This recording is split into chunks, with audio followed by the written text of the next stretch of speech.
Umndeni wakwaCele uqale kabuhlungu unyaka omusha kulandela ukubulawa kwamalungu amane omndeni. Unkosikazi uGrace Cele, indodana yakhe uSicelo namadodakazi akhe amabili uLindokuhle noNondumiso zafinyezwa ngemizuzu yokugcina yonyaka izimpilo zabo. Kuthiwa uSicelo nomakoti wakhe babehleli kurondo wabo ngaphambi kwamabili lapho amadoda amane angena ngezicapha efuna imali. Kuthe lapho bengayitholi badubula babulala uSicelo.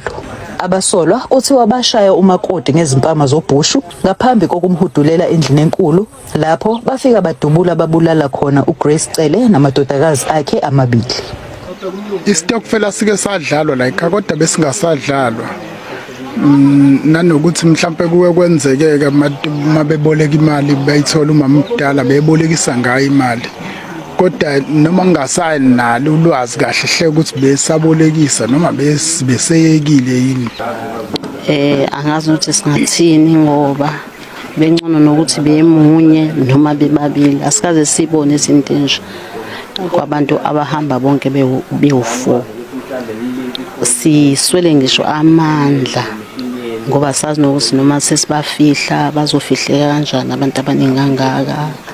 Sifisa ngisho ukuthi sithole usizo. Lesi sigameko sakamumva siveze ukukhathazeka ngezigameko zobugebengu obunodlame endaweni. Ngesonto eledlule, owesifazane osemusha watholakala ebulewe kanti isalukwazi sadutshulwa sabulawa ngenyanga edlule.